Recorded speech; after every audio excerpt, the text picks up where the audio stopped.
வணக்கம் and Namaste friends. இது நம்மளுடைய 7th எபிசோட். இந்த எபிசோடில் நம்ம தமிழ் வேர்ட்ஸை டிரான்ஸ்லேட் பண்ணி எப்படி ஹிந்தி ஈஸியாக பேச கற்றுக்கலாம் என்று பார்க்க போகிறோம். So come on, let us start with basic words part 7. ஓகேங்களா? இது நம்மளுடைய ஃபர்ஸ்ட் ஸ்லைடு. இந்த ஸ்லைடில் நம்ம என்ன பார்க்க போகிறோம், எதை பற்றி டிஸ்கஸ் பண்ண போகிறோம் அப்படின்றது நான் முதலியே சொல்லிடுறேன். ஓகேங்களா? ஸோ ஜென்ரலாகவே நம்ம வீட்டில் இருக்கின்ற மனிதர்களை எப்படி கூப்பிடுவது அப்படின்றத நம்ம ஹிந்தியில் இன்னைக்கு கற்றுக்க போகிறோம். ஓகேங்களா? ஸோ நம்மளுடைய ஃபர்ஸ்ட் வேர்டு தமிழ் வார்த்தை பார்த்தீங்கன்னா அம்மா. அம்மா என்ற தமிழ் வார்த்தைக்கு நம்ம ஹிந்தியில் மா அப்படின்ட்டு சொல்கிறோம். ஓகேங்களா? ஸோ அம்மா என்றது தமிழ் வார்த்தை. அம்மா என்ற தமிழ் வார்த்தைக்கு நம்ம ஹிந்தியில் மா அப்படின்ட்டு சொல்கிறோம். ஸோ நெக்ஸ்ட் வேர்டு பார்த்தீங்கன்னா அப்பா. அப்பா என்றது தமிழ் வார்த்தை. அப்பா என்ற தமிழ் வார்த்தைக்கு நம்ம ஹிந்தியில் ரெண்டு விதமாக இங்கே டிஃப்ரென்ஷியேட் பண்ணுறோம். அதாவது ஃபர்ஸ்ட் வேர்டு பார்த்தீங்கன்னா அப்பா என்ற வார்த்தைக்கு ஹிந்தியில் பாப் அப்படின்ட்டு சொல்லலாம். நெக்ஸ்ட் வேர்டு பார்த்தீங்கன்னா அப்பா என்ற வார்த்தைக்கு நம்ம ஹிந்தியில் பிதா அப்படின்ட்டு நம்ம சொல்லலாம். ஓகேங்களா? ஸோ அம்மா அப்படின்னா ஹிந்தியில் மா அப்படின்ட்டு சொல்லுவாங்க. அப்பா அப்படின்னா ஹிந்தியில் ரெண்டு விதமாக டிஃப்ரென்ஷியேட் பண்ண போகிறோம். அதாவது ஃபர்ஸ்ட் பாப் அப்படின்ட்டு சொல்லலாம். அப்பா என்ற வார்த்தைக்கு பிதா அப்படின்ட்டு நம்ம இங்கே ஹிந்தியில் சொல்லலாம். ஓகேங்களா? ஸோ நெக்ஸ்ட் வேர்டு பார்த்தீங்கன்னா தம்பி. தம்பி என்றது தமிழ் வார்த்தை. தம்பி என்ற தமிழ் வார்த்தைக்கு ஹிந்தியில் நம்ம பாய் அப்படின்ட்டு சொல்லலாம். நெக்ஸ்ட் பார்த்தீங்கன்னா பையா அப்படின்ட்டு இங்கே சொல்லலாம். ஸோ அதாவது தம்பி என்ற வார்த்தைக்கு இங்கே ரெண்டு விதமாக நம்ம இங்கே டிஃப்ரென்ஷியேட் பண்ண போகிறோம். ஓகேங்களா? ஸோ அதாவது தம்பி என்ற வார்த்தைக்கு பாய். பாய் எப்போ நம்ம சொல்வோம் அப்படின்னு பார்த்தீங்கன்னா வயசில் நம்மளை விட சின்னவங்களா இருந்தால் பாய் அப்படின்ட்டு நம்ம சொல்வோம். ஓகேங்களா? ஸோ அதே தம்பி என்ற வார்த்தைக்கு பையா எப்போ சொல்வோம் அப்படின்ட்டு கேட்டிங்கன்னா வயசில் நம்மளை விட பெரியவங்களா இருந்தால் நம்ம பையா அப்படின்ட்டு நம்ம சொல்வோம். ஓகேங்களா? ஸோ நெக்ஸ்ட் வேர்டு பார்த்தீங்கன்னா தங்கை. தங்கை என்ற தமிழ் வார்த்தைக்கு ஹிந்தியில் பெஹன் அப்படின்ட்டு சொல்லுவாங்க. ஸோ தங்கை என்றது தமிழ் வார்த்தை. தமிழ் வார்த்தை தங்கைக்கு ஹிந்தியில் பெஹன் அப்படின்ட்டு சொல்லுவாங்க. ஓகேங்களா? ஸோ நெக்ஸ்ட் தமிழ் வேர்டு பார்த்தீங்கன்னா தாத்தா. தாத்தா என்றது தமிழ் வார்த்தை. தமிழ் வார்த்தை தாத்தாக்கு ஹிந்தியில் தாதா அப்படின்ட்டு நம்ம சொல்வோம். ஓகேங்களா? ஸோ நெக்ஸ்ட் வேர்டு பார்த்தீங்கன்னா பாட்டி. பாட்டி என்ற தமிழ் வார்த்தைக்கு ஹிந்தியில் தாதி அப்படின்ட்டு சொல்வோம். ஸோ தாத்தா அப்படின்னா ஹிந்தியில் தாதா அப்படின்ட்டு சொல்வோம். பாட்டி அப்படின்னா ஹிந்தியில் தாதி அப்படின்ட்டு நம்ம சொல்வோம். ஓகேங்களா? ஸோ நெக்ஸ்ட் வேர்டு பார்த்தீங்கன்னா தமிழ் வேர்டு மக்கள். மக்கள் என்ற தமிழ் வார்த்தைக்கு ஹிந்தியில் லோக் அப்படின்ட்டு நம்ம சொல்வோம். ஓகேங்களா? ஸோ ஹிந்தியில் மக்கள் என்ற தமிழ் வார்த்தைக்கு ஹிந்தியில் லோக் அப்படின்ட்டு நம்ம சொல்வோம். ஓகேங்களா? ஸோ அதாவது இந்த எல்லா வேர்ட்ஸும் என்ன ரெப்ரசென்ட் பண்ணுது அப்படின்ட்டு பார்த்தீங்கன்னா ஃபேமிலி மெம்பர்ஸை ரெப்ரசென்ட் பண்ணிடுது. அதுதான் இங்கிலீஷில் கொடுத்துருக்கேன். ஈஸி அண்டர்ஸ்டாண்டிங்காக தான் இங்கிலீஷில் கொடுத்துருக்கேன். ஓகேங்களா? ஸோ அதாவது அம்மா அப்படின்னா மதர், அப்பா அப்படின்னா ஃபாதர், தம்பி அப்படின்னா பிரதர், தங்கை அப்படின்னா சிஸ்டர், தாத்தா அப்படின்னா கிராண்ட்ஃபாதர், பாட்டி அப்படின்னா கிராண்ட்மதர், மக்கள் அப்படின்னா பீப்பிள் அப்படின்ட்டு நான் இங்கே கொடுத்துருக்கேன். ஓகேங்களா? ஸோ இது ஜென்ரலாகவே இந்த வேர்ட்ஸ் இந்த மெம்பர்ஸ் எங்கே வருவாங்க அப்படின்ட்டு பார்த்தீங்கன்னா ஒரு சின்ன எக்ஸாம்பிள் எடுத்துக்கலாம். அதாவது ஸ்மால் ஃபேமிலி இருந்தாலும் சரி, அதே ஜாயிண்ட் ஃபேமிலியாக இருந்தாலும் சரி, இந்த மெம்பர்ஸ் எல்லாமே வருவாங்க.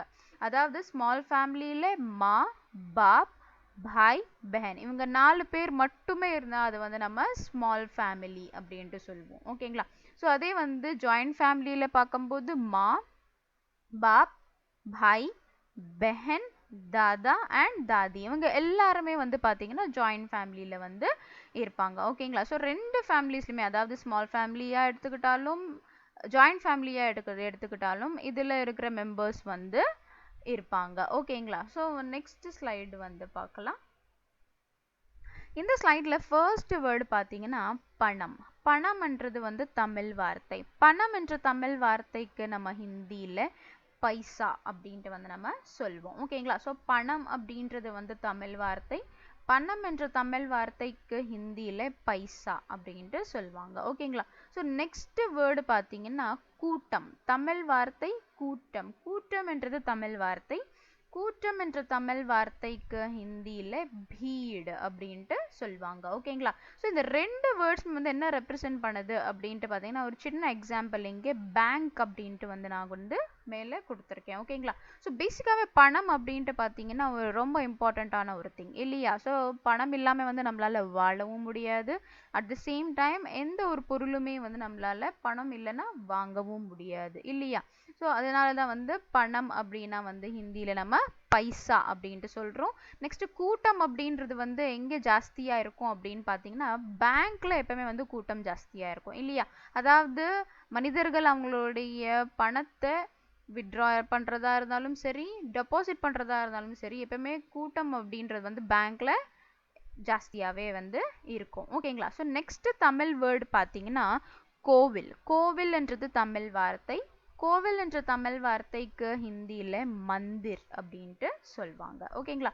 ஸோ கோவில் என்ற தமிழ் வார்த்தைக்கு ஹிந்தியில மந்திர் அப்படின்ட்டு சொல்லுவாங்க. நெக்ஸ்ட் தமிழ் வார்த்தை பார்த்தீங்கன்னா மசூதி. மசூதி என்றது வந்து தமிழ் வார்த்தை. மசூதி என்ற தமிழ் வார்த்தைக்கு ஹிந்தியில மஸ்ஜித் அப்படின்ட்டு சொல்லுவாங்க. ஓகேங்களா? ஸோ மசூதி அப்படின்றது வந்து தமிழ் வார்த்தை. மசூதி என்ற தமிழ் வார்த்தைக்கு ஹிந்தியில மஸ்ஜித் அப்படின்ட்டு சொல்லுவாங்க. ஓகேங்களா? So third word next word பார்த்தீங்கன்னா தமிழ் வேர்ட் தேவாலயம். தேவாலயம் அப்படின்றது வந்து தமிழ் வார்த்தை. தேவாலயம் என்ற தமிழ் வார்த்தைக்கு ஹிந்தியில கிரிஜாகர் அப்படின்ட்டு வந்து சொல்லுவாங்க. ஓகேங்களா? ஸோ இந்த மூணு இடங்களுமே வந்து ரொம்ப முக்கியமான ஒரு இடங்கள் இல்லையா? ஸோ அதாவது இங்கே இந்த மூணு இடமும் என்ன ரெப்ரசென்ட் பண்ணுது அப்படின்றத மேலே கொடுத்துருக்கேன். வர்ஷிப் அப்படின்ட்டு வந்து கொடுத்துருக்கேன். ஓகேங்களா? ஸோ ஜென்ரலாகவே வந்து மனிதன் தன்னுடைய வாண்ட்ஸ் நீட்ஸ் எல்லாமே வந்து அவங்களுடைய கோரிக்கைகள் அவங்களுடைய பிரார்த்தனைகள் எல்லாமே வந்து இங்கே தான் வந்து வெளிப்படுத்துவாங்க இல்லைங்களா? ஸோ இதனால தான் வந்து இந்த மூணு இடங்களுமே வந்து ரொம்ப இம்பார்ட்டண்ட்டான ஒரு இடங்கள் அப்படின்ட்டு வந்து நம்ம சொல்லலாம். ஓகேங்களா? ஸோ நெக்ஸ்ட் வார்த்தை பார்த்தீங்கன்னா தமிழ் வார்த்தை மழை. மழை என்றது வந்து தமிழ் வேர்ட். மழை என்ற தமிழ் வார்த்தைக்கு ஹிந்தியில் வர்ஷ் அப்படின்ட்டு வந்து நம்ம சொல்வோம். ஓகேங்களா? ஸோ மழை என்றது தமிழ் வார்த்தை. மழை என்ற தமிழ் வார்த்தைக்கு ஹிந்தியில் வர்ஷ் அப்படின்ட்டு வந்து சொல்வாங்க. நெக்ஸ்ட் வந்து பார்த்தீங்கன்னா தமிழ் வார்த்தை தண்ணி. தண்ணி என்ற தமிழ் வார்த்தைக்கு ஹிந்தியில் பானி அப்படின்ட்டு வந்து சொல்வாங்க. ஓகேங்களா? ஸோ இந்த ரெண்டு வேர்ட்ஸுமே என்ன ரெப்ரசென்ட் பண்ணுது அப்படின்னு பார்த்தீங்கன்னா கிளைமேட் ஒரு சின்ன எக்ஸாம்பிளாக இங்கே கொடுத்துருக்கேன்.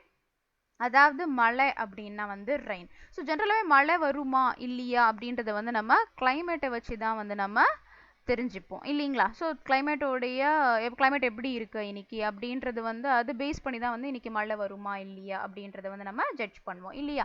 ஸோ அதுதான் வந்து இங்கே மழை அப்படின்னா வந்து ரெயின். அதாவது வர்ஷ் அண்ட் தண்ணினா வாட்டர் அதாவது வந்து பானி. ஓகேங்களா? ஸோ இந்த ஸ்லைடில் இருக்கிற அத்தனை வேர்ட்ஸுமே வந்து இங்கே மேலே கொடுத்துருக்கேன். டிஃப்ரென்ஷியேஷன் அப்படின்ட்டு கொடுத்துருக்கேன். அதாவது பணம் அப்படின்னா இங்கிலீஷில் கொடுத்துருக்கேன் ஈஸி அண்டர்ஸ்டாண்டிங்காக. பணம் அப்படின்னா மணி. கூட்டம் அப்படின்னா க்ரௌட். கோவில் அப்படின்னா வந்து டெம்பிள். மசூதி அப்படின்னா வந்து மாஸ்க். தேவாலயம் அப்படின்னா சர்ச். அண்ட் மழை அப்படின்னா வந்து ரெயின். அண்ட் தண்ணி அப்படின்னா வந்து வாட்டர். இது ஆல்ரெடி வந்து உங்களுக்கு நான் வந்து சொல்லியிருக்கேன் இல்லைங்களா? ஸோ இன்னைக்கு இந்த எபிசோடில் நம்ம இவ்வளோ தான் வந்து கற்றுக்க போகிறோம். அதாவது எங்களுடைய யூடியூப் வீடியோஸ் எல்லாமே வந்து பாருங்கள். அடுத்தடுத்து வர யூடியூப் வீடியோஸ் எல்லாமே வந்து பாருங்கள். லைக் பண்ணுங்கள், சப்ஸ்கிரைப் பண்ணுங்கள். உங்கள் ஃப்ரெண்ட்ஸ்கிட்டையும் வந்து எங்கள் யூடியூப் வீடியோஸ் பற்றி வந்து ஷேர் பண்ணுங்கள். ஓகேங்களா? ஸோ ஜென்ரலாகவே ஹிந்தின்றது வந்து ரொம்ப ஈஸியான ஒரு லாங்குவேஜ் இல்லையா? ஸோ எல்லாருமே இது வந்து ஈஸியாக கற்றுக்கணும் அப்படின்ற ஒரு மோட்டிவோட தான் வந்து நாங்கள் இந்த ஹிந்தி பேசிக் வேர்ட்ஸில் வந்து கொண்டு வந்திருக்கோம். அதாவது வீட்டில் இருந்தாலும் சரி வெளியே இருந்தாலும் சரி எங்கேயுமே வந்து ஈஸியாக வந்து பேசணும் அப்படின்ற ஒரு மெயின் மோட்டிவோட தான் வந்து நாங்கள் இந்த வேர்ட்ஸ் எல்லாமே வந்து நாங்கள் கொண்டு வந்திருக்கோம். ஓகேங்களா? ஸோ எங்களுடைய எபிசோட்ஸ் அதாவது ஃப்ரம் 1 to 6 எபிசோட்ஸோட எல்லா லிங்க்ஸுமே வந்து கீழே கொடுக்க போகிறேன். எல்லாமே வந்து பாருங்கள், ஹிந்தி கற்றுக்கோங்க. ஓகேங்களா? ஸோ எங்கள் யூடியூப் வீடியோஸ் அதாவது அடுத்தடுத்த வர யூடியூப் வீடியோஸ் எல்லாமே வந்து பாருங்கள். நிறைய ஆப்போசிட்ஸோடையும் நிறைய கான்வர்சேஷன்ஸோடையும் வந்து நாங்கள் வந்து கொண்டு வர போகிறோம். ஓகேங்களா? ஸோ எல்லாமே வந்து பாருங்க. உங்களை வந்து நான் நெக்ஸ்ட் எபிசோடில் வந்து மீட் பண்ணுறேன். டில் that, take care.